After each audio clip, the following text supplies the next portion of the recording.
বর্তমান ইরানের যারা শিয়া, ইরাই মূলত প্রকৃত মুসলমান এবং ইরাই হচ্ছে সেই নবী মুহাম্মদ সাল্লাল্লাহু আলাইহি সাল্লামের আহলে বায়েত। এগুলো মানুষে জানে না, মানুষকে ধোঁকা দেওয়া হয়, ফলে সাধারণ মানুষ যা বোঝার তাই বোঝে। নবী মুহাম্মদ সাল্লাল্লাহু আলাইহি সাল্লাম মারা যাওয়ার পরে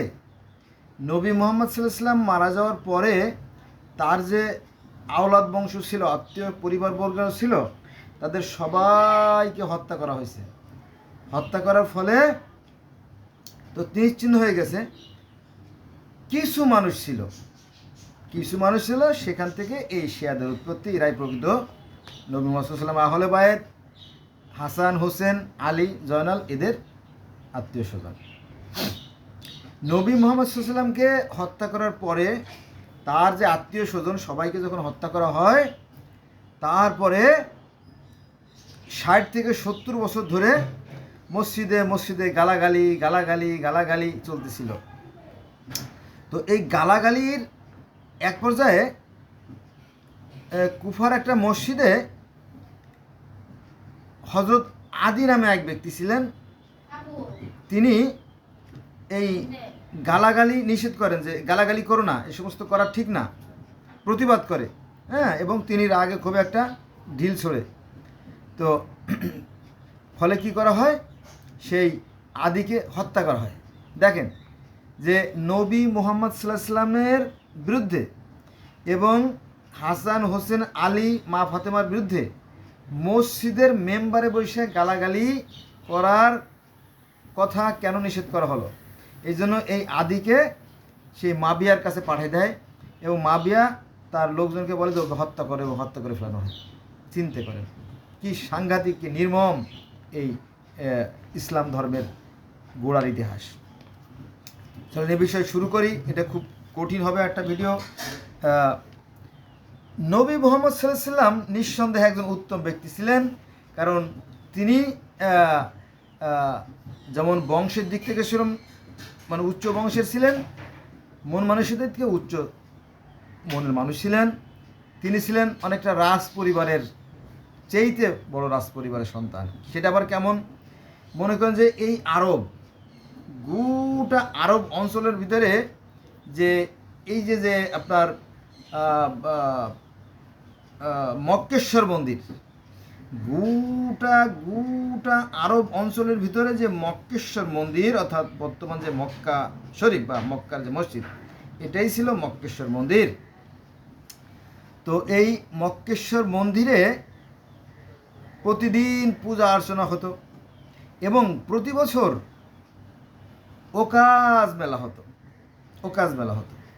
তো আরবের বিভিন্ন প্রান্ত থেকে হাজার লাখ মানুষ আসতো। এই তো আজকে 1450 বছর পরে আবার নতুন করে এই ওকাজ মেলা শুরু হয়েছে, জানেন তো, গত 2024 সালে। এবং 13টা রাষ্ট্র থেকে, মানে আরবের বাইরে থেকে 13টা রাষ্ট্র থেকে এখানে লোকজন আসছিল। তো এই যে ওকাজ মেলা হতো, ওকাজ মেলা হলে তো লক্ষ লোকের সমাগম। তো এদেরকে নিয়ন্ত্রণ করার জন্য বিভিন্ন কমিটি থাকতো। যেমন বিভিন্ন মাহফিল বা এক্সিবিশন হলে যেমন অনুষ্ঠান হয় না, ঠিক ওরকমটি কেউ ছিল কোষাধ্যক্ষ, কেউ ছিল আনসার, কেউ ছিল পরিদর্শক। হ্যাঁ, বিভিন্ন জনে বিভিন্নভাবে এটা নিয়ন্ত্রণ করতো।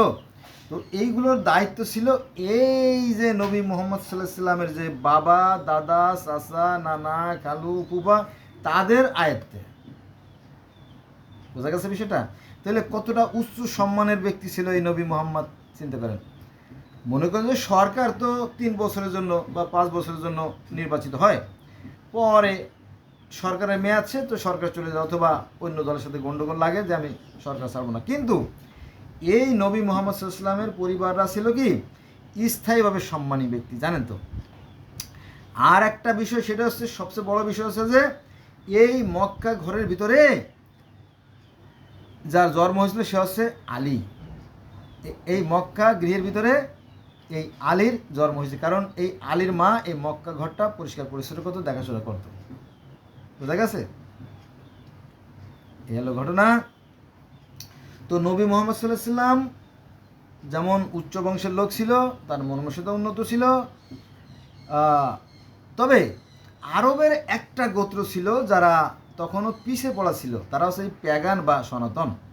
তারা তখনও বিভিন্ন কলহে লিপ্ত ছিল।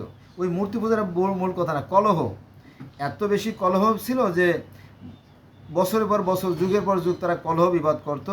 আর মানুষের অবস্থা ছিল খুবই বাজে অবস্থা। জীবন্ত শিশুদেরকে বালুচাপা দেওয়া হতো, জানেন তো। লুট, তরাস, খুন, খারাপি, হত্যা, ধর্ষণ এগুলো ছিল নিত্যদিনের কাজ। আর আরবের যে বর্তমান যে মক্কা ঘরের ঠিক পশ্চিম উত্তর পাশে এই জায়গা ছিল। এটা ছিল আরবের বিখ্যাত পতিতালয়, নটিপাড়া, বেশ্যেপাড়া। এই কথা আলেমরা বলে না, কেন বলে না আমি জানি না। আপনারা জেনে নিন, ইতিহাস জেনে নিন। আর যদি কোনো সমস্যা হয় তাহলে একটা চ্যানেল আছে, দেখবেন সত্যান্বেষী একটা চ্যানেল আছে, সেখানে গেলে আপনারা প্রকৃত সত্যগুলো সেখানে জানতে পারবেন, কারণ সত্য কথা বলতে চায় না। যাক, মূল কথা আসি। নবী মুহাম্মদ সাল্লাল্লাহু আলাইহি ওয়াসাল্লাম নিঃসন্দেহে একজন মহামানব ছিলেন। তিনি ছিলেন আলামিন। হ্যাঁ, আস্তে আস্তে সে উপরে বেড়ে ওঠে। মানুষ তার প্রতি আস্থাভাজন ছিল। এরপরে নবী মুহাম্মদ সাল্লাল্লাহু আলাইহি ওয়াসাল্লাম যখন ইসলাম প্রচার করা শুরু করেন, তখন পথে পথে তার বিরুদ্ধে প্রতিবাদ গড়ে তোলা হয় আবু জাহালের নেতৃত্বে। আবু জাহাল বলছে যে ও জানি কোনো রাজনীতি না করতে পারে। নবীর বিরুদ্ধে পথে পথে প্রতিরোধ, তাকে পাগল, উন্মাদ, মূর্খ, নিরক্ষর, ভণ্ড, প্রতারক অনেক কথা বলছে। ঠিক আছে বাবা, বলো। এখানে বলেই শেষ করে নাই। এই নবী মুহাম্মদ সাল্লাল্লাহু আলাইহি ওয়াসাল্লামের পিঠের উপরে উটের নাড়ি ভুড়ি চাপা দিয়েছে, আপনারা জানেন তাই না? বিশ্বের সবাই জানে। তারপরে এই নবী মুহাম্মদ সাল্লাল্লাহু আলাইহি ওয়াসাল্লাম এবং তার স্ত্রী খাদিজাকে আবু জাহালের জেলখানায় 3 বছর বন্দি করে রাখা হয়েছে। মানে এহেন কোনো এমন কোনো অত্যাচার নাই, এমন কোনো অবিচার নাই যে নবী মুহাম্মদ সাল্লাল্লাহু আলাইহি ওয়াসাল্লাম বিরুদ্ধে করা হয় নাই। তো এই কুরাইশদের প্রবল অত্যাচার আর নিষ্ঠুর উৎপীড়ন প্রত্যক্ষভাবে ক্ষতি করে বিশ্বের সর্বশ্রেষ্ঠ মহামানব হযরত মুহাম্মদ সাল্লাল্লাহু আলাইহি ওয়াসাল্লাম মক্কা থেকে পালিয়ে মদিনায় যেতে বাধ্য হন। তাও কি পালাইয়া? 40 জন লোক উন্মুক্ত তলোয়ার নিয়ে, 40 জন লোক যদি একজন লোকের বিরুদ্ধে মারতে আসে, তাহলে সেই লোকটা কি বাঁচে? বলেন, বাঁচার সম্ভব না। যাই হোক, আল্লাহ কোনোরকম তাকে বাঁচাইছে। তখনও কিন্তু সেই আলী ছিল তার সাথী। তো আলীরে বললো, আলী আমার তো আর কোনো রক্ষা নাই, আমাকে তো ওরা মেরে ফেলবে। তো আলী বলল, ঠিক আছে, কোনো চিন্তা নাই, মৃত্যু আসলে আমি মরে যাব, কিন্তু আপনি আপনার জীবন বাঁচান। তখন আলী সেই বিছনায় শুয়েছিল, আর মুহাম্মদ সাল্লাল্লাহু আলাইহি ওয়াসাল্লাম সেই রাতের অন্ধকারে লুকাইয়া মদিনায় পালাই যেতে বাধ্য হলেন। জানেন তো, দেখেন আমরা বলি হিজরত বলি না, হিজরত। এই হিজরত সেই হিজরত না যে নবী মুহাম্মদ সাল্লাল্লাহু আলাইহি ওয়াসাল্লাম যাচ্ছে, সাথে অনেক লোকজন, গাড়ি সাজাইয়া যাচ্ছে, অনেকে চোখের পর, তেমন না, পালাই যেতে বাধ্য হয়েছে। আর এখন মায়া কান্না কাঁদে। এই মায়া কান্নায় কোনো কাজ আসে না। এগুলো ভণ্ডামি, শুধুমাত্র ধর্ম ব্যবসার কারণে তারা এগুলো করে থাকে, শুধুমাত্র ব্যবসায়িক কারণে, মন থেকে তারা ভালোবাসে না। যাক, তাহলে 3 বছর জেলখানায় থাকলো। তারপরে তাকে কি করা হলো? তাকে দাঁত ভেঙে দেওয়া হলো। একটা যুদ্ধে তার মাথা ভেঙে দেওয়া হয়েছে, মাথার ভিতরে লোহার টুপি ভেঙে ঢুকে গেছে। তারপরে দাঁত ভেঙে দেওয়া হয়েছে, পুরো শরীর রক্তাক্ত করা হয়েছে, তাই না? জেলখানা হয়েছে, মানে যত অত্যাচার ছিল তার ভিতরে করা হয়েছে। তখন ফেরেশতারা কোথায় ছিল? তখন ফেরেশতারা দেখে নাই, হাজার হাজার ফেরেশতা আসে নাই। যত গাঁজাখুরি গল্প আছে সব দিয়ে সাজাইছে হাদিস। যাক,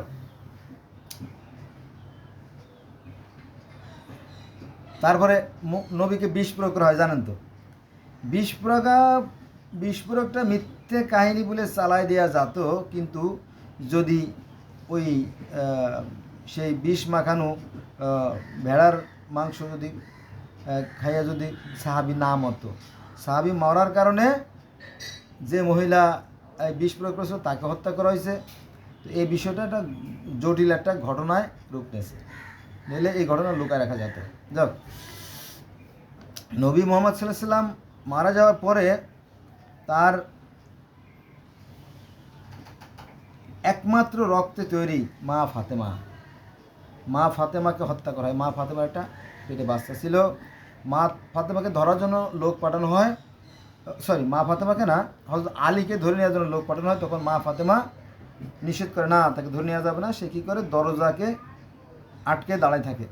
তখন লোকজনে সেই দরজা লাথি মারে, দরজা ভেঙে মা ফাতেমার পেটে লাগে, পেটের হাড্ডি ভেঙে যায় এবং 22 দিন পরে মা ফাতেমা মারা যায়। জানেন তো, হাসানের খিলাফত কেড়ে নেওয়া হয়, হাসানকে বিষ প্রয়োগে হত্যা করা হয় জাহিদের মাধ্যমে, তারপর হোসেনকে হত্যা করা হয়, তারপরে কারবালার ময়দানে 87 জন বা মরতন্তরে 72 জনকে হত্যা করা হয়। নবীর বংশ কি বিচ্ছিন্ন হয়ে গেল, তাই না? তো এই নবীর বংশই হচ্ছে বর্তমানে যে ইরানের যে প্রেসিডেন্ট ইমাম খোমেনি, ওরা হচ্ছে সেই নবীর আহলে বায়েত। এটা মানুষ জানে না বা জানতে দেওয়া হয় না। এটি নিয়ে আলোচনা করবো, তো একটা ভিডিওতে তো এত আলোচনা করা সম্ভব না, যদি এখন থাকতেন আর কি। যাক, তো হাসানকে বিষ প্রয়োগ করা হয়, এটা কিন্তু মাবিয়ার মাধ্যমে, মাবিয়া নেতৃত্বে। জায়েদাকে বলে যে তুমি যদি হাসানকে হত্যা করতে পারো তাহলে তোমাকে আমার ছেলের বউ বানাবো। তখন তো সে তো মহা খুশি চড়ে তার নিজের স্বামীকে হত্যা করে ফেললো। তারপরে যখন মাবিয়ার দরবারে গেল, বলো আপনি কইছিলেন না যে আপনার ছেলের সাথে বিয়ে দেবেন, বলে যে তুমি তো একটা বাজে মহিলা, তুমি যার সাথে এতদিন সংসার করছো সেই স্বামীরে তুমি হত্যা করে ফেলতে পারছো।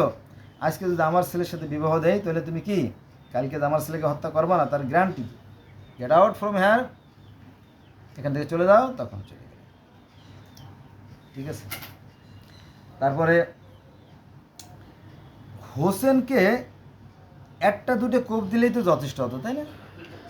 তো ইতিহাস থেকে জানা যায় যে তাকে 72টা আঘাত করা হয়েছে তার শরীরে, 72টা, এবং 7 দিন পানি খাইতে দেওয়া হয় নাই। এবং হোসেনের যে কল্লা, ধর, মাথাটা তো সেই মাবিয়ার দরবারে পাঠাই দিয়েছে, এজিদের দরবারে পাঠাই দিয়েছে, আর বাকি শরীরটাকে কী করছে, ঘোড়ার পা দিয়ে সেই বালির মধ্যে পিষে ফেলাইছে। কতটা কষ্টের কথা। তারপরে শিশু আলী আসগার, জয়নাল, অনেকেই আছে তাদেরকে হত্যা করা হয়েছে পরবর্তীতে, এরকম আর কি। আচ্ছা, নবী মুহাম্মদ সাল্লাল্লাহু আলাইহি ওয়াসাল্লাম মারা যাওয়ার পরে তার নিজের বংশের, অর্থাৎ আব্বাসীয় যে বংশ, উনি তো ওই বংশের মানুষ, কুরাইশ বংশের মানুষ, তো তার নিজ পরিবারের চাচা চাচতো ভাই মিলে 32 জনকে হত্যা করা হয়েছে। মানে নবীর বংশ রাখা যাবে না। কারবালার ময়দানে 87 জনকে, আমি বাড়াতেও পারবো না কমাতে পারবো না এই সংখ্যা, 87 জনকে হত্যা করা হয়েছে। আচ্ছা, এই যে আপনার ইসলাম ধর্মের যে সূচনা লগ্নে নবী মুহাম্মদ সাল্লাল্লাহু আলাইহি ওয়াসাল্লাম চাইছিলেন যে একটা সভ্যতা, একটা সুন্দর পরিবেশ সৃষ্টি হোক। তো এই লক্ষ্যে সুমাইয়া নামে একজন মহিলা ছিল, সুমাইয়া। এই সুমাইয়া হচ্ছে ইসলামের প্রথম শহীদ একজন মহিলা। তো এই সুমাইয়াকে পাঠানো হয়েছিল আবু জেহেলের বাড়িতে, যে সুমাইয়া তুমি একটু যাও তো, আবু জেহেলকে ডাকো আর অন্য লোকজন ব্যক্তিবর্গ তো আমরা আসি, এখানে আমরা বসে সলা পরামর্শ করব যে এই অসভ্য জাতিকে কীভাবে সভ্য করা যায়, এই বিশৃঙ্খলা কীভাবে দূর করা যায়, এই মর্মে একটা মিটিং হবে। এই জন্য সুমাইয়াকে পাঠানো হয়েছিল। কিন্তু এই আবু জেহেল কী করছে জানেন, ওদের ঘরে তো অস্ত্র থাকতো। আমাদের দেশেও অনেকের ঘরে আপনার থাকে টিঠে বলে, টিঠে, রামদা, কাতরা, বল্লম, ধার, সুরকি, পাইপ গান, গোপন অস্ত্র, অনেক কিছু থাকে, এখনও আমাদের দেশে থাকে বেশি। তো ওই সময় থাকবে না কেন? তো আবু জেহেলের ঘরেও যথেষ্ট অস্ত্রপাতি ছিল। তো 20 মাকা যে তীর, ওই তীর দিয়ে আঘাত করবি তো সুমাইয়ার গুপ্ত অঙ্গে লাগছে, পরে সুমাইয়া মারা গেছে। সুমাইয়া মানে ইসলামের প্রথম যে শহীদ যে মানুষটা, তার নাম আছে সুমাইয়া, মহিলা মানুষ, খেয়াল রাখেন। আবার প্রথম যে মুসলমান হয়েছিল সেও তো খাদিজা, তাই না? সেও খাদিজা, প্রথম শহীদ হয়েছিল মহিলা। আবার যিনি প্রথম মুসলমান হয়েছে সেও মহিলা, অনেকে এটা জানে না। আচ্ছা, এবার আসেন, এই যে প্রথম শহীদ যে সুমাইয়া, এই প্রথম শহীদ সুমাইয়ার একটা ছেলে ছিল, তার নাম আছে আম্মার ইবনে ইয়াসির। যেহেতু ভালো করে খেয়াল করুন, যেহেতু আহ, আহ, আহ, মাবিয়া হচ্ছে কি নবীর দুশ্মন, আর এই দুশ্মনে তার মাকে মারছে, অর্থাৎ আম্মার ইবনে ইয়াসের মাকে হত্যা করেছে। সে কি তার পক্ষে থাকবে? যে আমার মারে মারলো অন্যায়ভাবে, আমি কি তার পক্ষে থাকবো? সি সি সি, তার সে মরে যাওয়া ভালো না? তো সুমাইয়ার একটা মাত্র পুত্র ছিল, তার নাম আম্মার ইবনে ইয়াসির। সে ছিল আজীবন নবীর ভক্ত।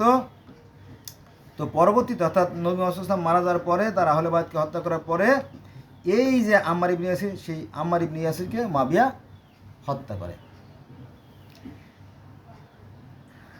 তারপরে আপনার এই যে যুদ্ধ, আলীর সাথে যুদ্ধ, আলীর সাথে যুদ্ধের যে সিফিনের যে যুদ্ধ হলো এবং 70,000 লোক মারা গেল, সেই জায়গা ও মুবাইয়ার প্রতারণা ছিল। সেটা হচ্ছে যে বর্ষার ডগায় কোরআন শরীফ তুলে বলছে আমরা সন্ধি প্রস্তাব করলাম, আমরা যুদ্ধ করব না। কিন্তু ওই যে মনে মনে শয়তানি রয়ে গেছে, পরবর্তীতে ওই মনের ঝাল মিটানোর জন্য পুরো আহলে বায়তকে বিনাশ করছে। চলেন আমার সাথে আমি আলোচনা করবো আর কি। আচ্ছা, আবু বকরের ছেলে, আবু বকর অর্থাৎ প্রথম খলিফা আবু বকরের ছেলেকে গাধার চামড়ার মধ্যে ঢুকিয়ে পুড়িয়ে মারছে কে? এই মাবিয়া। ইতিহাস রয়ে গেছে, এটা তো বানানো গল্প না, এটা কিস্সা কাহিনী না। আচ্ছা, এবার আসেন কারবালার ময়দানে যখন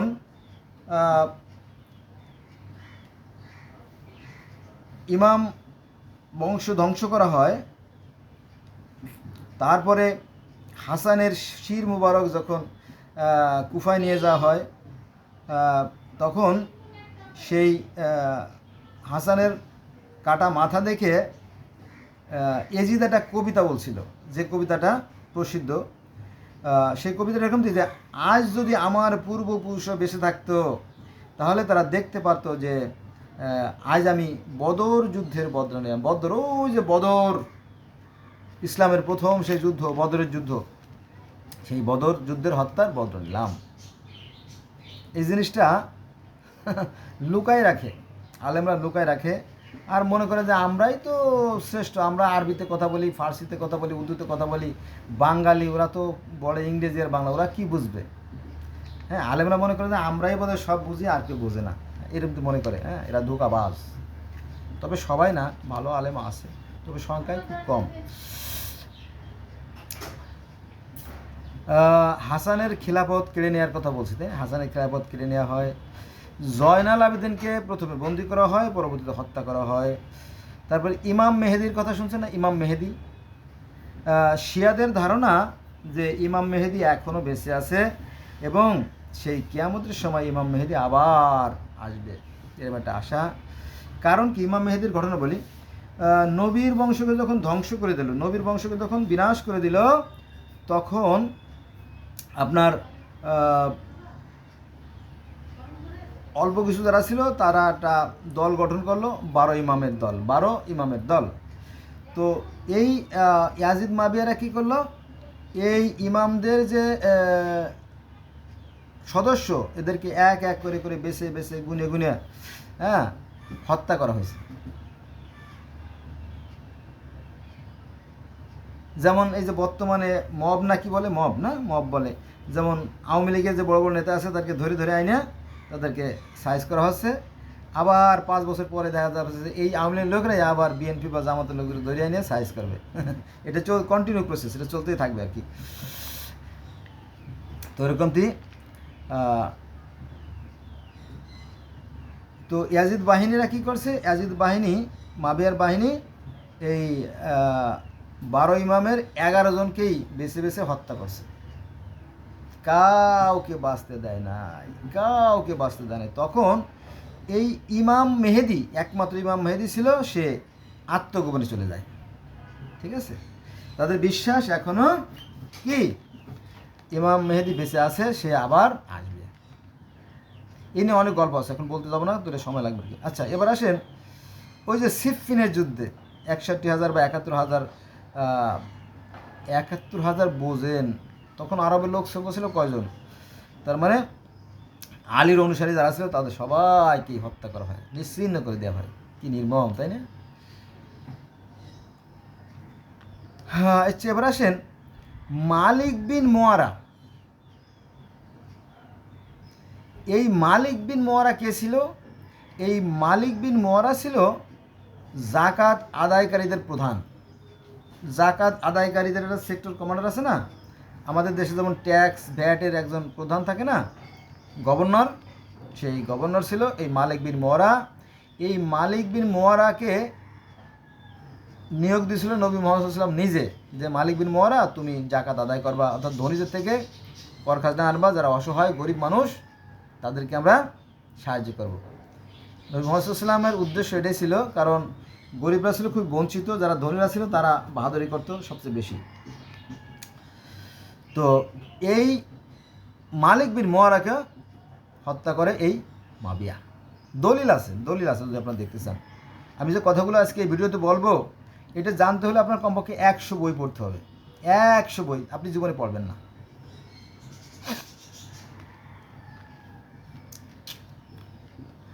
আচ্ছা, এবার আসেন আবু সুফিয়ান, জানেন তো তাই না? মুয়াবিয়ার পিতা, মুয়াবিয়ার পুত্র আবু সুফিয়ানের স্ত্রী হচ্ছে হিন্দা। এই হিন্দা ওয়াসা নামে একজন কালো কাফরি যে নিগ্রো আছে, তাকে বলে যে তোমাকে আমি আজাদ করে দেব, তোমাকে আমি দাস থেকে মুক্ত করে দেব যদি তুমি নবী মুহাম্মদ সাল্লাল্লাহু আলাইহি ওয়াসাল্লামের হামজাকে হত্যা করতে পারো। তো সে কী করে, দীর্ঘদিন ধরে প্র্যাকটিস করে, দীর্ঘদিন প্র্যাকটিস করে করে করে করে করে করে আর সে হামজাকে চেনে, কে হামজা ভালো করে চেনে, এবং সে হামজাকে হত্যা করে। হামজাকে হত্যা করা শেষ হয়ে গেল। তো এই হিন্দা আবার কী করছে, সবচেয়ে মানে দুঃখজনক যে একটা অধ্যায় হয়ে আছে ইতিহাসে, যেটা সারা পৃথিবীর মানুষকে হৃদয়ে নাড়া দেয়, সেটা হচ্ছে সেই হামজাকে যখন হত্যা করা হয়, হামজার নাক কান নখ কেটে কেটে সে মালা তৈরি করে। কে? এই হিন্দা। শুধু এখানেই শেষ না, এই ইটার কলিজা, মানে হামজার কলিজা চিবেই খায়। আপনারা শুনছেন না? হামজার কলিজা চিবেই খায় এই সেই আবু সুফিয়ানের স্ত্রী হিন্দা, অর্থাৎ মাবিয়ার মা এজিদের দাদি। এগুলো সাংঘাতিক ইতিহাস, বর্তমানে তো আছে, দেখবেন সবই মুনাফিক বেঈমান। ওই যে বললাম না যে নবীর আহলে বায়েত, নবীর যে আত্মীয় স্বজনের মধ্যে প্রকৃত যারা মুসলমান তারা আছে এই শিয়ারা, এই যে আপনার এই যে ইমাম খোমেনি, এরা আছে প্রকৃত, তারপরে হযরত আলী, এরা সরি এই যে এরা সাদ্দাম হোসেন, এরা আছে সেই নবীর আহলে বায়েত আত্মীয় স্বজনের মধ্যে পড়ে আর কি। আলীর 42তম বংশধর সম্ভবত। আচ্ছা, এবার আসেন এই যে মাবিয়ার যে ইসলাম গ্রহণ, এই তো মাত্র কয়দিন আগে, অর্থাৎ নবী মুহাম্মদ সাল্লাল্লাহু আলাইহি ওয়াসাল্লামের মৃত্যুর মাত্র 42 দিন আগে এই মাবিয়া ইসলাম গ্রহণ করে। মাত্র 42 দিন আগে, 1 মাস 12 দিন বা 11 দিন। এখানে একটু চালাকি করা হয়েছে। চালাকি বলতে কি, যখন নবী মুহাম্মদ সাল্লাল্লাহু আলাইহি ওয়াসাল্লামের পরিচালিত ইসলাম, নবী মুহাম্মদ সাল্লাল্লাহু আলাইহি ওয়াসাল্লাম নিঃসন্দেহে একজন মহৎ ব্যক্তি ছিলেন, ভালো মানুষ ছিলেন, খুব চারিত্রিক দৃঢ়তা ছিল তার, তিনি ন্যায়পরায়ণের ভিত্তিতে বিচার করতেন। তো দলে দলে যখন মানুষ ইসলামের সুশীতল পতাকা তলে যখন সমবেত হতে শুরু করলো, তখন মুয়াবিয়া দেখলো যে মহা বিপদ, আমি যদি একা পড়ে থাকি তাহলে আমার খবর আছে, আমাকে ধ্বংস করে ফেলবে। তো এটা ছিল তার একটা কৌশলগত রাজনীতি আর কি। উনি আসলে মুসলমান ছিল না, বরং মুসলমানকে ধ্বংস করছে উনি। যাক, এবার আসেন ওয়াসকুরুনি। ওয়াসকুরুনির কাহিনী শুনছেন না? ওয়াসকুরুনির অনেক কাহিনী আছে, অনেক হাদিস আছে। তো এই ওয়াসকুরুনিকে হত্যা করা হয়। কে হত্যা করে? এই মাবিয়া। যত সর্বনাশ, যত মাইরিয়ে কাইটে সেরা বেড়া করছে কে? এই মাবিয়া। বদরের যুদ্ধে আলী ও এই যে যত কাহিনী, এই যে উমাইয়া আব্বাসীয় ইসলামের যত ঘটনা, সমস্ত ঘটনার মূল কেন্দ্রবিন্দু হচ্ছে এই বদরের যুদ্ধ। এটা হচ্ছে একটা বীজের মতো। একটা তেঁতুল গাছের বিচি দেখছেন না? একটা তেঁতুল গাছের বিচিতে প্রথমে 2টে পাতা হয়, তারপরে 10টা পাতা হয়, তারপরে 20টে পাতা হয়, তারপরে 100টা পাতা হয়, 1000টা, লক্ষটা, কোটি কোটি পাতা হয় না তেঁতুল গাছে? তো ঠিক সেরকমটি এই বদরের যুদ্ধের কাহিনী নিয়ে পরবর্তীতে যত ঘটনা ঘটছে। বদরের যুদ্ধে আলী উতবা ইবনে রাবিয়া অর্থাৎ মাবিয়ার নানা, আর ওয়ালিদ বিন উতবা অর্থাৎ মাবিয়ার মামা, এই দুজনকে হত্যা করছিল, মনে আছে? পরবর্তীতে ওই যে হাসান হোসেনকে হত্যা, সরি, হোসেনকে হত্যা করলো। হত্যা করার পরে মাবিয়া বলছিল আজকে সেই বদর যুদ্ধের বদলা নিলাম। এই বদরের যুদ্ধের ক্ষোভটা পরবর্তীতে এবং এখনও সেটা চালু আছে, এখনও সেই যুদ্ধ চলছে। এর সাথে তো ইহুদি খ্রিস্টান দ্বন্দ্ব আছে। এই হলো ইসলামের মূল কাহিনী। এখান থেকে ঘটনার সূত্রপাত, অর্থাৎ হযরত আলীর হাতে ওই যে মাবিয়ার নানা এবং মাবিয়ার মামা হত্যা হয়েছিল, ওই যে হিন্দার বাবা এবং ভাই। এই হলো ঘটনার মূল কেন্দ্রবিন্দু, এখান থেকে ঘটনার সূচক। আচ্ছা, এবার আসেন, নবী মুহাম্মদ সাল্লাল্লাহু আলাইহি ওয়াসাল্লাম মারা গেছে। নবী মুহাম্মদ সাল্লাল্লাহু আলাইহি ওয়াসাল্লাম মারা গেছেন, উনি আর নাই, উনি পৃথিবী থেকে বিদায় নিয়েছেন। এখন কান্নাকাটি করবি না? কান্নাকাটি করবি।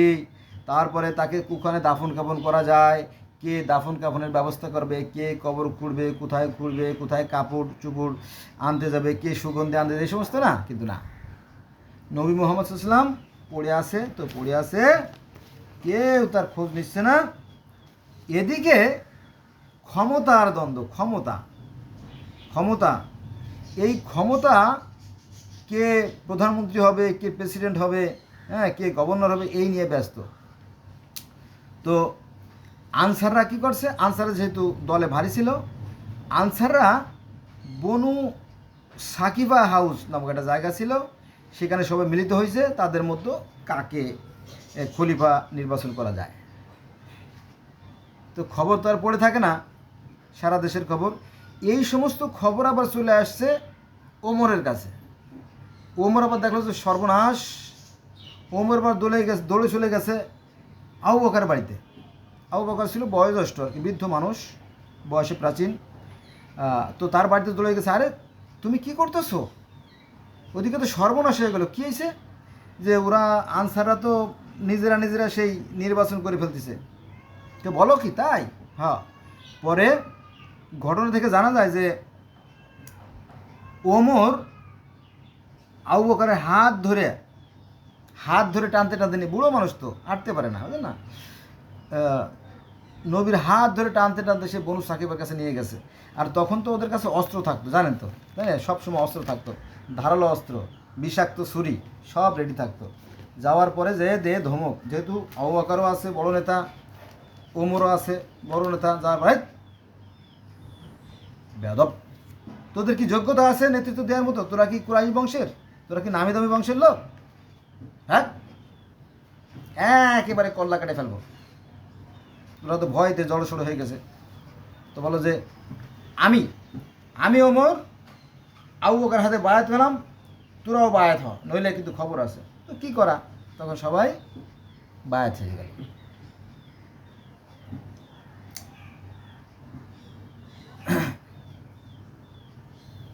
আচ্ছা, বায়াত হয়ে গেল,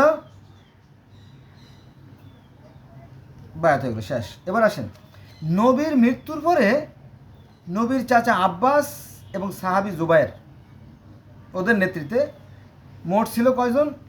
18 জন, ইতিহাস তাই বলে। নবীর মৃত্যুর পর নবীর চাচা আব্বাস এবং সাহাবী জুবায়েরের এক সভা করছিল কোথায় জানেন? নবীর ঘরে। নবীর লাশ পড়ে আছে, তার পাশেই এক জায়গায় বসে তারা মিটিং করেছিল যে কী করা যায়, কীভাবে দাফন কাফন হবে, কীভাবে তার জানাজা হবে, এই সমস্ত নিয়ে আলোচনা করতেছিল। 18 জন ছিল। তো এর মধ্যে আবার ওই যে আবু বকর, ওই যে বনু সাকিফায় যে পুরা বায়াত হয়ে আইছে, আসার পরে আবু বকর ওমরে বলতেছে, ওমর আবু বকর বলতেছে, দ্বিতীয় খলিফা ওমর আবু বকর বলতেছে যে আরও কাজ বাকি আছে। কি বাস? চলো আমরা মা ফাতেমার বাড়িতে যাব। তো মা ফাতেমার বাড়িতে এসে ফাতেমা বলো, জি চাচা যান। বলো, কাজটা করে ফেলাইছি। কি কাজ করে ফেলেছেন? যে আমি তো আবু বকরের খলিফা ঘোষণা করে ফেলেছি। বলে, কেন? আপনি এর মধ্যে আকাম কেন করছেন? আমার আব্বাজান নবী মোহাম্মদ সাল্লাল্লাহু আলাইহি ওয়াসাল্লাম জীবিত থাকা অবস্থায় ওই যে গাদিরে খুম নামক সেখানে, হ্যাঁ, 1,20,000 সাহাবীদের সামনে আলীর হাত ধরে বলল যে আমার পর যদি কেউ হয়, মানে যদি নেতা হয় তাহলে সে হবে আলী। কিন্তু আপনি এটা কেন করছেন? বললো, কোনো কথা হবে না, কোনো কথা হবে না, কথা কইলে তোর ঘরে আগুন লাগাই দিব। এই হচ্ছে শিয়া সুন্নিদের দ্বন্দ্ব, যেটা আজও এই 1450 বছর ধরে চলে আসছে এবং কিয়ামত পর্যন্ত চলতেই থাকবে। বুঝছেন ব্যাপারটা? এই হলো বিষয়। কিন্তু এগুলো মানুষের জানতে দেওয়া না, সাধারণ মানুষকে জানতে দেওয়া হয় না। আর সাধারণ মানুষ তো কী বলবো, তাই না?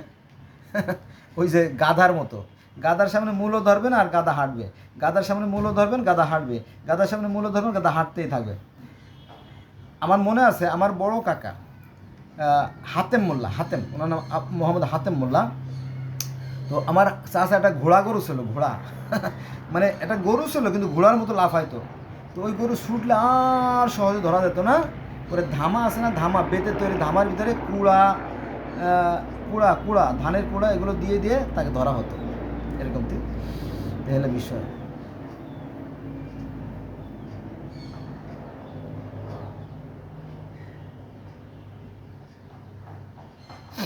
তো আবু বকরের হাতে বললো যে আমি আবু বকরের হাতে বায়াত হয়েছি, তোমরা আবু বকরের হাতে বায়াত হও, আর যদি বায়াত না হও তাহলে তোমার ঘরে আমি আগুন লাগাই দেব। ঠিক আছে, যাও। তারপরে ফাতেমার ঘর থেকে ওই যে জুবায়ের যে অস্ত্র, সেই অস্ত্র কেড়ে নেওয়া হয়। এই অস্ত্র কেড়ে নেয় কে? ওমর।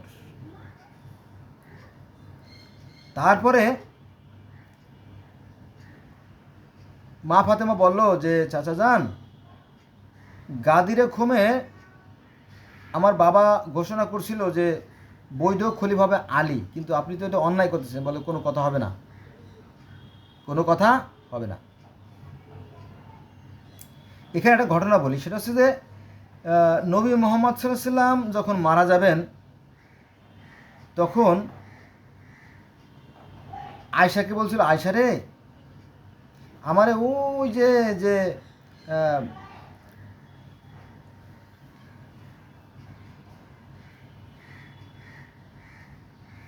খাসির মাংসের সাথে বিষ প্রয়োগ করা হয়েছিল, তখন যে যন্ত্রণায় ভোগ করছিলাম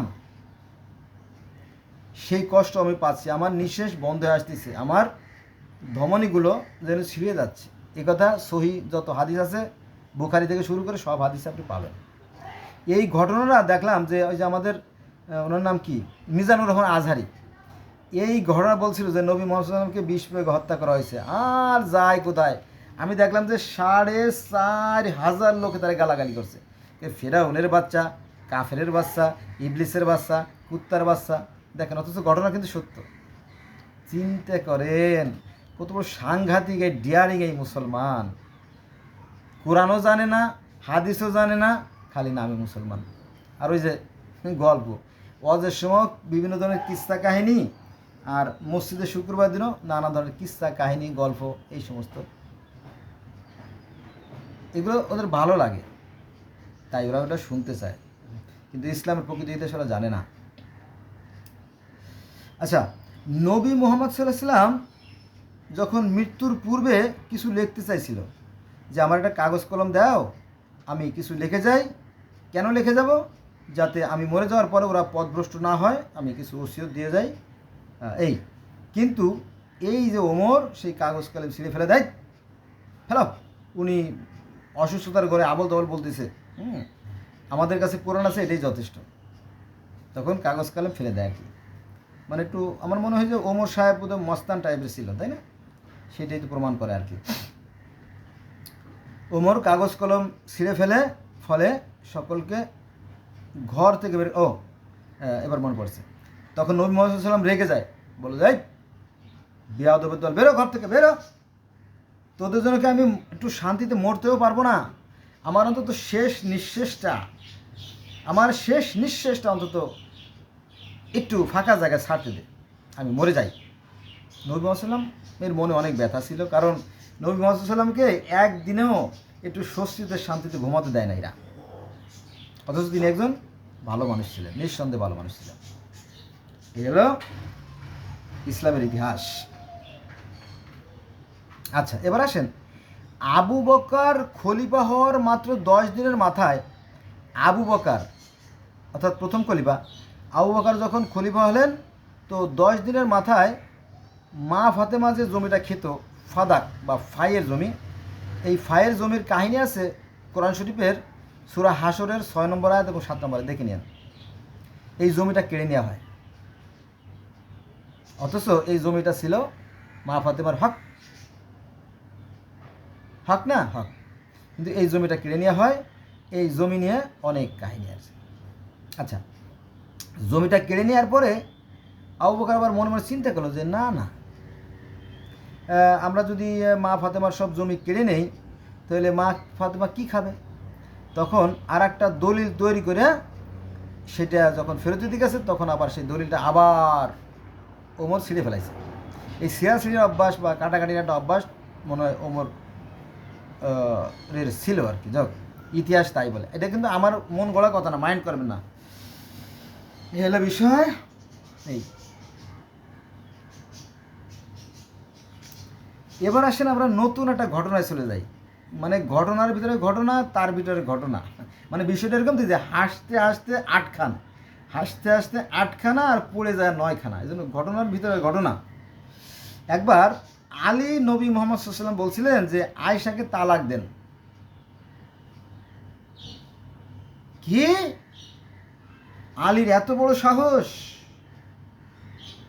আমারে তালাক দিতে বলে, ওরে আমি দেখে নেব। এই হলো আয়েশার সাথে আলীর দ্বন্দ্বের সূত্রপাত বা সূচনা। ঘটনা বলি, বনু মুত্তালিকের ঘটনা, বোধ হয় বনি মুত্তালিকের একটা ঘটনা ছিল, যুদ্ধের ঘটনা ছিল।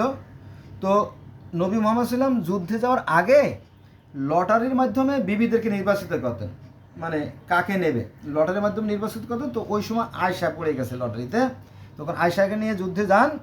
তো ফেরার পথে আয়েশা পিছে পড়ে যায়, ঘটনা অনেক লম্বা, এত বলা যাবে না। তো পিছে পড়ে গেলে একদল লোক থাকতো নবী মুহাম্মদ সাল্লাম যখন চলতেন, তখন সামনে একটা দল থাকতো, আর মাঝখানে নিচে থাকতেন, আর পিছনে আরেকটা দল থাকতো। আর পিছে কিছু পড়ে গেছে কিনা সেই জন্য খোঁজখবরের জন্য আরেকটা গ্রুপ ছিল।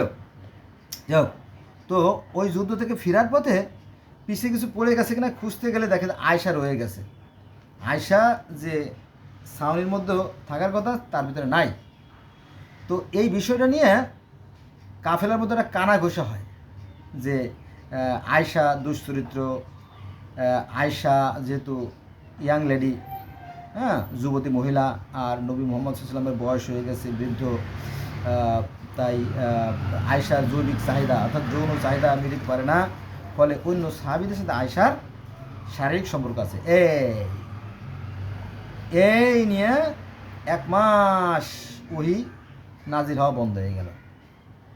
বিশাল কাহিনী বন্ধুরা, এটা বললাম না যে 100 বই পড়া লাগবে আপনাকে, এই সমস্ত কাহিনী শুনতে হলে 100 বই পড়া লাগবে, আর এটা একদিনে পারবেন না, এটা আপনার কয়েক বছর সময় লাগবে।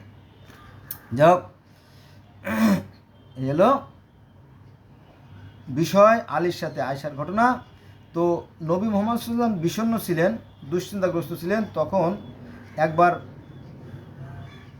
ওমরের বাড়িতে যায়, একবার আবু বকরের বাড়িতে যায়, নানান টেনশন, খাওয়া দাওয়া বন্ধ। তো আলীরে বলছে, আলী রে বাবা, আমি যে কী করবো রে বাবা, আমার তো মাথায় কোল আসছে না, সবাই তো আয়েশার বিরুদ্ধে নানান রকমের লজ্জাজনক কথা বলতেছে, আমার তো মাথা হিট হয়ে যাচ্ছে, আমার তো আত্মহত্যা করা দরকার, এরকমদের কি। তখন আলী খুব দৃঢ়তার বলছিল যে কেন আয়সা কি এমন হয়ে গেছে, ও তো আপনার পায়ের যে জুতা তার একটা ফিতার যোগ্য না, আপনি এত চিন্তা কেন করবেন, আপনি তালাক দেন। এই হলো আলীর সাথে আয়সার সূত্রতার মানে শত্রুতার সূত্র। এই বন্ধু আমরা অন্য আলোচনা যাই নইলে। আচ্ছা, আর একটা তথ্য থেকে জানা যায় যে আয়সার সাথে আলীর যুদ্ধ, ও আয়সার সাথে আলীর একটা যুদ্ধ হয়েছিল জানেন তো, তাকে বলা হয় উষ্ঠের যুদ্ধ। এই উষ্ঠের যুদ্ধে 1000 সৈন্য নিহত হয়। আর একটা মত থেকে জানা যে আয়সাই নবীকে বিষ প্রয়োগ করেছিল, এটা আসলে গ্রহণযোগ্য কথা না, তা করতে পারেন না। শত্রু থাকতে পারলেও কিন্তু নিজের স্বামী তো এটা করতে পারেন না। যাও, এরকম একটা কাহিনী আছে, সেখানে আমরা যাবো না। এবার আসেন, আয়সার একটা ভাই ছিল, সেই ভাইটাকে হত্যা করা হয়, ওই যে মাবিয়ার লোকজন হত্যা করে। তারপরে আবু বকর মুবিয়া এক পুত্রকে সিরিয়ার নবী মোহাম্মদ মারা গেছেন, উনি তো 42 দিন আগে ইসলাম গ্রহণ করছেন মাত্র মাবিয়া। তো মাত্র এই 42 দিন মরার পরপরই আবু বকরের এক পুত্রকে সিরিয়ার সেনাপতি এবং আর এক পুত্রকে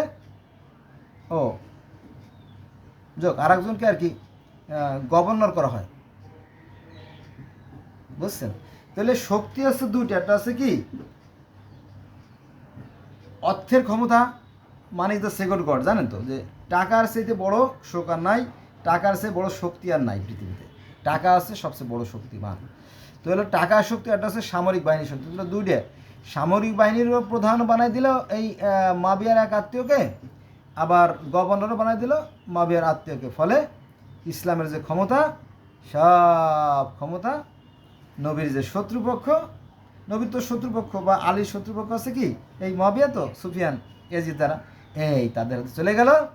ফলে পরবর্তীতে 91 বছর ধরে এই উমাইরা ক্ষমতা ছিল এবং নবীর বংশকে চিরতরে নিশ্চিহ্ন করে দিয়ে সেখানে একটা নতুন ইসলাম প্রতিষ্ঠা করা হলো। এই ইসলাম এখন চলতেছে। এই জন্য ইসলামের মধ্যে দেখবেন 135 ভাগ। এটা কিন্তু আমার কথা না, আমি কিন্তু মন গড়া কথা বলি। নিয়ে রয়েছে যে যশোরী মাহবুবুল্লাহ যশোরী আছে না, উনি বলছে যে 73 ভাগ ছিল, এটা সত্য, কিন্তু সেই 73 ভাগটা এখন উত্তীর্ণ হয়ে এখন ইসলাম ধর্মের মধ্যে 135টা দলে বিভক্ত হয়ে গেছে এবং সামনে আরও হচ্ছে, আরও হবে। বুঝা গেছে? এলে বিষয় কোনটা আসল ইসলাম আর কোনটা নকল ইসলাম খুঁজে পাবে না। নবী মোহাম্মদ সাল্লাল্লাহু আলাইহি ওয়াসাল্লাম নিজে বলে গেছেন যে আমার উম্মতের মধ্যে হবে কাতার হবে 73টা, তার মধ্যে এক কাতার থাকবে হকের পথে, তারাই শুধু জান্নাতে যাবে, আর বাকি 72 কাতার তারা যাবে জাহান্নামে। এখন এই হকের পথে যে এক কাতার আছে তারা কারা, কীভাবে খুঁজে বের করবেন? বের করা সম্ভব? আপনি পারবেন না। এত সহজ না, কারণ মুনাফিকদের খুঁজে বের করা এত সহজ না। আচ্ছা যাও, উমাইয়ারা 91 বছর ক্ষমতা ছিল এককভাবে, থাকার পরে আস্তে আস্তে নবী এবং নবীর যে আহলে বায়েত যারা আত্মীয় স্বজন পরিবার তাদের মেরে চিরতরে নিশ্চিহ্ন করে দিয়েছে। তারপরে এই যে মসজিদে মসজিদে গালাগালি, আলী এবং মা ফাতেমার বিরুদ্ধে গালাগালি। তো একবার একটা ঘটনা হয়েছিল কি, হজরত আদি নামে একজন ব্যক্তি ছিল, সে বলে ফেলছিল যে এই গালাগালি বন্ধ করুন। এই কি, তো একটা ঢিল ছুটছিল আর কি, ছোটো রাগে ক্ষোভে। তার মানে এই না যে গালা মানে হ্যাঁ, পরে এই আদিকে মাবিয়ার দরবারে পাঠাই দেওয়া হয়, আর মাবিয়া এই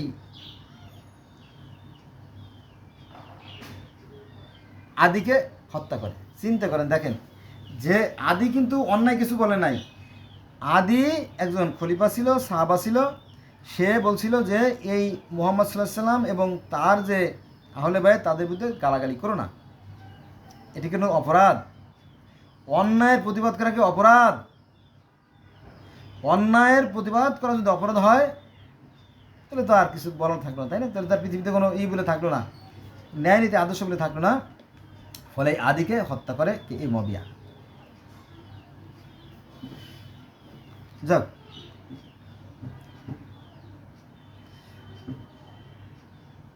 নবীর মৃত্যুর পরে 360 জনকে সাহাবীকে হত্যা করা, তারপরে 10,000 পরবর্তীতে 10,000 সাহাবীকে হত্যা করা, সব কাজ মুয়াবিয়াই করছে।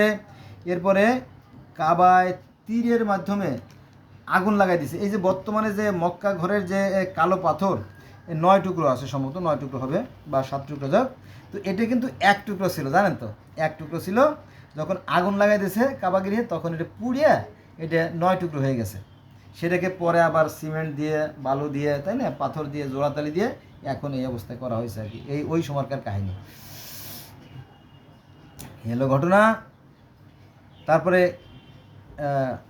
নবীরা তো পাগল, উলমাদ, জাদুকর, মূর্খ, নির্বোধ, তাই না, কত কিছু বলা হয়েছে দেশটা করে, এবার জানেন ঘটনা।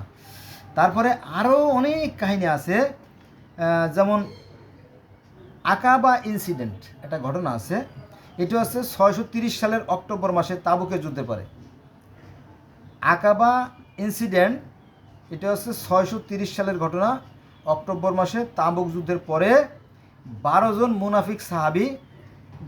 মুনাফিক সাহাবি তারা কী করে, নবীকে মারার জন্য একটা পাহাড়ের আড়ালে, অর্থাৎ নবী মুহাম্মদ সাল্লাল্লাহু আলাইহি ওয়াসাল্লাম এই পথে যাবে, আমরা অতর্কিত হামলা করে নবীকে হত্যা করে ফেলবো, এভাবে অনেকবার তাকে হত্যার চেষ্টা করা হয়েছে। তারা ছিল আবার মুখোশ প্রহিত। এই যে আমরা মাস্ক পরি না, করোনার পরে যে মাস্ক পরি না, এর সেই কঠিন মাস্ক। সেই মাস্ক কেমন জানেন, একেবারে মাথা কালো কাপড় দিয়ে একদম এই বন্ধু ঢাকা। ওই যে ডাকাতি করে তো, শুধু চোখটা খালি ফাঁকা, শুধু এখানে দুটো ছিদ্র কাপড়ে, আর বাকিটা সব আটকানো। আপনি সহজে বুঝতেও পারবেন না, বেরও করতে পারবেন না, জটিল বিষয়, তাই না?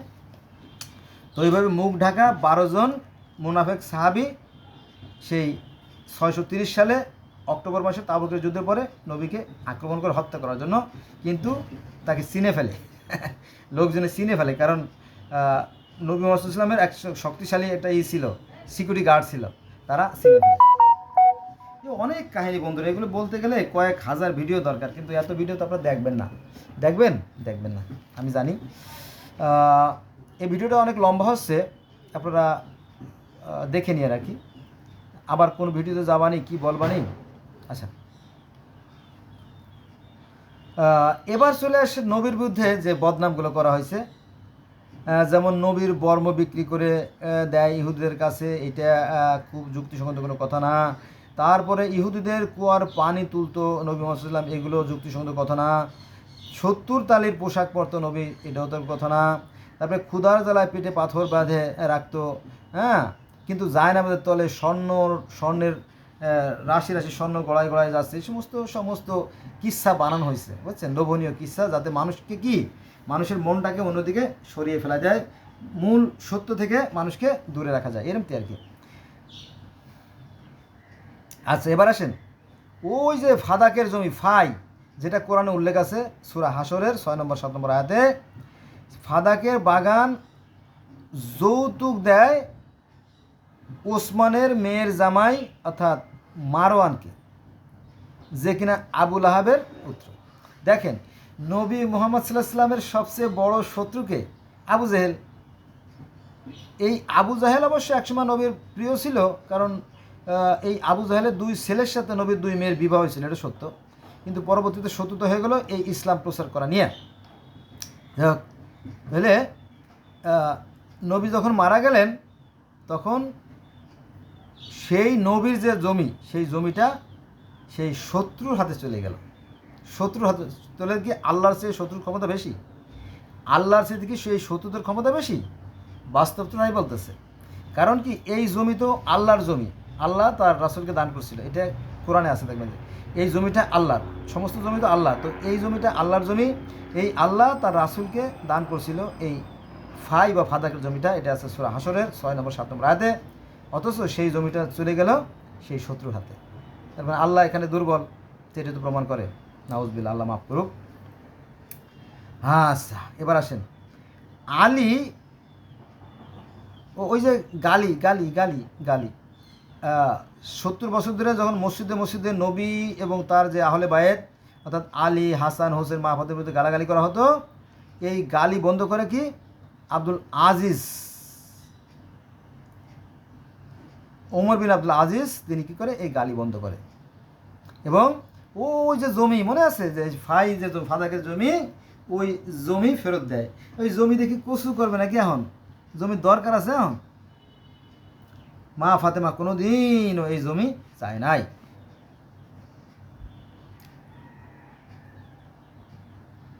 আচ্ছা, এবার আসেন,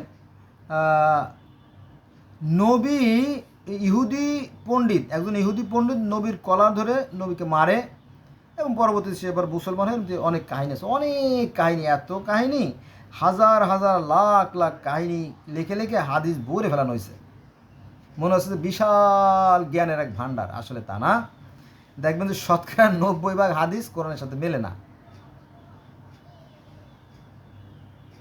আচ্ছা, এবার আসেন, আমরা ইয়াজিদ এবং মাবিয়ার পক্ষে তেমন ভালো কোনো খবর পাই না। শুধু একটাই খবর পাই, তিনি ছিলেন খুবই শক্তিমান। তার খুব শক্তি ছিল, উনি খুব বিচক্ষণ ছিল, উনি খুব ট্যালেন্ট ছিল, উনি খুব বুদ্ধিমান ছিল, উনি খুব ব্রিলিয়ান্ট ছিল, এই খবর পাই। কিন্তু ভালো খবর পাই না। সেটা হচ্ছে কি, দেখেন যে মাবিয়া কী করতেন, উসমানের অর্থাৎ খলিফা উসমানের নকল সিল তৈরি করে বিভিন্ন প্রদেশে লোক নিয়োগ দিতেন, সেই ইতিহাস জানা যায়। কিন্তু সাধারণ মানুষ তো এগুলো দেখেও না, জানেও না, তাদের জানার দরকারও নেই। কারণ তারা তো ওই যে কলেমা পড়লেই জান্নাত, ওরা কলেমা পড়ে। আর সাধারণ মানুষ জানে যে ঈদের আগের দিন যদি একটা রোজা রাখা যায়, তাহলে সামনে 1 বছর আর পিছিয়ে 1 বছর, 2 বছরের সমস্ত গুনাহ খাতা মাপ, তাই না? কি মজা! আর হজে গেলে জীবনের সমস্ত গুনাহ মাপ, আর তওবা পড়লে জীবনে যত পাপ করবে সব মাপ, এগুলো শেখানো হয়। তখন তো দেখা যায় আরে বাবা, তাহলে সমস্যা কোথায়? এই ইসলামের সাথে মজার ধর্ম পৃথিবীতে আর হয় না। ইসলামের সাথে মজার ধর্ম, ইন্টারেস্টিং ধর্ম পৃথিবীতে আর দ্বিতীয়টা নাই। কারণ এই ধর্ম এমনই মজার ধর্ম যে যত পাপ করবা সমস্ত পাপ ক্ষমা করে দেওয়া হবে, শুধুমাত্র তওবা করলেই। অথবা অজু করলে নাকি ফুটায় ফুটায় পাপ ঝরে যায়, শুনছেন না? এটা গাঁজাখড়ি কথা, গাঁজাখড়ি গল্প। আরে বাবা, একজন মানুষের ভালো মন্দ তো চেনা যায় ওইভাবে, তার আচার আচরণ, চলাফেরা, উঠা বসা, কথাবার্তার মাধ্যমে, তাই না? এই অজু গোসলের সাথে কি সম্পর্ক থাকতে পারে, তাই না? অথচ এটা বলা হয় যে অজু করলে নাকি সমস্ত পাপ ধুয়ে যায়, ময়লা ধুয়ে যেতে পারে, তাই না? যাই হোক, মুসলমানদেরকে বিজ্ঞান জানা দরকার, কে শিখাবে তাকে? আচ্ছা, এবার আসেন, একটা মূল কথা বলে আমি ভিডিও শেষ করে দেবো প্রায়। সুনানে ইবনে মাজা, এটা একটা সহি হাদিস। তো সুনানে ইবনে মাজা থেকে আয়েশা রাদিয়াল্লাহু থেকে বর্ণিত একটা হাদিস আছে। এই হাদিস নাম্বার আছে 1944 নম্বর হাদিস। সুনানে ইবনে মাজার 1944 নম্বর হাদিসে বলা হয়েছে যে নবীর মৃত্যুতে যখন সবাই বিহবল, তখন ওই যে কাগজে লেখা আয়াত বালিশের নিচে ছিল, কাগজে লেখা কিছু আয়াত বালিশের নিচে ছিল, সেই আয়াতগুলো ছাগলে খেয়ে ফেলায়। চিন্তা করেন, আল্লাহ দেয়া জমি, আল্লাহ নবীকে যে জমি দিলেন, সেই জমিটা আবার শত্রুর হাতে চলে গেল, এটা হলো একটা। আর এটা হচ্ছে যে আল্লাহর দেওয়া যে বাণী, সেটা আবার ছাগলে খেয়ে ফেলাইছে। এটা একটা খুব কষ্টকর বিষয়গুলো আর কি। এটা এই সমস্ত হাদিস হচ্ছে নবীর যে রাজ পরিবার, তার প্রতি অপমান। আমি সকালে বলছিলাম না যে নবী কিন্তু সাধারণ পরিবারের সন্তান ছিলেন না, তিনি ছিলেন গোটা আরবের মধ্যে যে মক্কেশ্বর মন্দির বা মক্কা ঘর যাই বলেন, তো এই মক্কা ঘরের রক্ষণাবেক্ষণের দায়িত্বে নিয়োজিত প্রধান কর্মকর্তা কর্মচারী। কত সম্মান ছিল! তো সেই সম্মানীয় বংশের সন্তান হলেন এই মুহাম্মদ।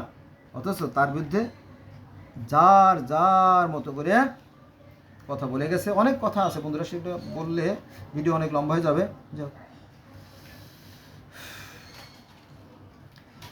নবীকে বিষ প্রয়োগের কথা বলছি, নবীকে বিষ প্রয়োগ করা হয়। তারপরে আপনার ইসে আছে, একটা গুরুত্বপূর্ণ কথা বলাই দরকার। এই যে নবী মুহাম্মদ সাল্লাল্লাহু আলাইহি ওয়াসাল্লামের সন্তান কয়জন ছিল অনেকে জানে না, কিন্তু নবী মুহাম্মদ সাল্লাল্লাহু আলাইহি ওয়াসাল্লামের 4 জন মেয়ে ছিল। আবুল কাসেম ছেলে তো মারা গেল, 2 ছেলে ছিল, তারা তো মারাই গেল। তো 4টে মেয়ে ছিল।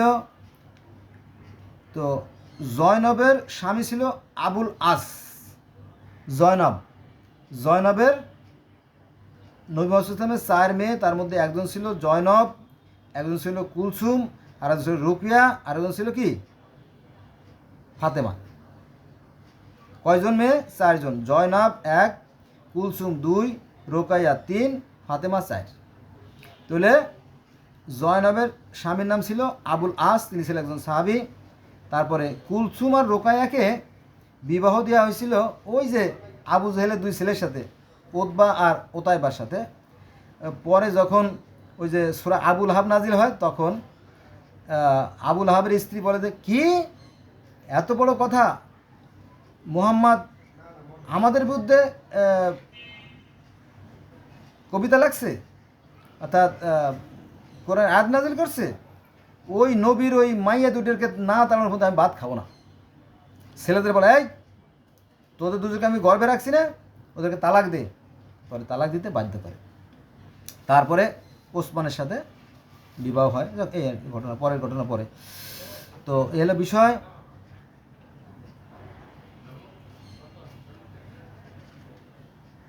এখন দেখেন যে কোথায় সেই ইসলাম। তখনকার সময় যারা ছিল খলিফা, যারা ছিল নেতা, আমরা ওই যে সাথী সারা যে দর্জি আছে না, তাদেরকে বলি খলিফা। তারপরে তখন যারা বিচারক ছিল, বিচারক কাজী, এখন আমরা বলি যারা বিবাহ পড়ায় তাদেরকে বলি কাজী, ঘটক। এলো বিষয়। এখন ইসলামটা একটা হাস্যকর অবস্থায় চলে গেছে। হাস্যকর অবস্থায় চলে গেছে বলতে কি, তখনকার দিনে মানে সেই ইসলামের ওই যুগে যারা ছিল গভর্নর, যারা ছিল খলিফা, যারা ছিল বড় বড় নেতা, তারা নামাজ পড়াতেন এবং তাদের কাছে থাকতো অস্ত্র এবং তাদের কাছে সিকিউরিটি গার্ড থাকতো আরও কয়েকজন। তারা যা বলতো সেটা ছিল আইন। আর এখন কি, গোলাম যারা আছে, গোলাম চাকর, তাদেরকে দিয়ে নামাজ পড়ানো হয়। ওই কমিটির লোকজন ওরা এটা নির্বাচিত করে, পড়ো তো হুজুর, সুন্দর করে পড়ো তো। তখন পড়ে, এই 10-20 জন 50 জন আসে। আসার পরে কণ্ঠ সুন্দর হইতে হবে, এই কণ্ঠ নিয়ে চলে আবার কমিটিদের মধ্যে দ্বন্দ্ব, কণ্ঠকার ভালো। আবার অনেকে আত্মীয় স্বজনও থাকে, এটা তো গোপন বলে না, বুঝলেন না, বলে অমুকরে নিয়োগ দিতে হবে। ঠিক আছে, দেন, এলো বিষয়, বুঝছেন।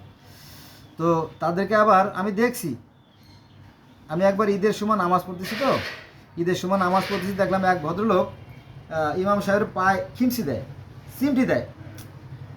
কি করেন? তাড়াতাড়ি নামাজ দাঁড়ান, কাজ আছে না, গরু জবাই দিতে হচ্ছে না, গরু জবাই দেবো না, গরু কষ্ট পাচ্ছে না, গরুতে কষ্ট পাচ্ছে, তাড়াতাড়ি জবাই দিতে হবে, তাড়াতাড়ি নামাজ পড়েন। এ পা একদম পার গোড়ালি খোঁচা দিচ্ছে, আমার মনে আছে আঙ্গুল দিয়ে পার গোড়ালিতে খোঁচা দিচ্ছে একদম নিচের রঙে, এইভাবে উগুড়ে এইভাবে, এই হুজুর তাড়াতাড়ি নামাজ পড়েন না, ওদিকে গরুতে কষ্ট পাচ্ছে না, জবাই দেবো, ভাগযোগ করবো, কত ঝামেলা। আচ্ছা পড়তেছি। এই হলো আমাদের ইসলামের বর্তমান অবস্থা। চিমটির পর চলছে, চিমটি। এরা কখনো ঐক্যবদ্ধ হবেও না, আর এদের মধ্যে কোনো শান্তিও কোনো ফিরে আসবে না। অতএব সাবধান। অনেক কথা।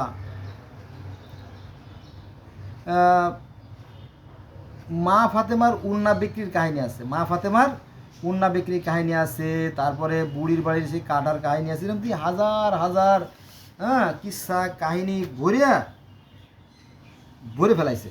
এখন কোনটা সঠিক আর কোনটা বেঠিক সাধারণ মানুষ বুঝতে পারে না, তারা এখন দ্বিধাদ্বন্দ্বের মধ্যে কালাদিপাত করতেছে। বন্ধুরা, কথা বলতে অনেক কথা বলে ফেলাইছি, ওরে সর্বনাশ, প্রায় 1 ঘন্টা হয়ে গেছে।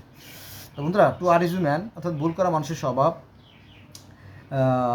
আমি তো আর অত বড় আলেম না যে আরবিতে বলবো, আরবিতে বললে আপনারা চমকাই যেতেন। যা 2-1 আরবি জানি বললে হয়তো আপনারা হাসবেন, সেই জন্য বললাম না কথা।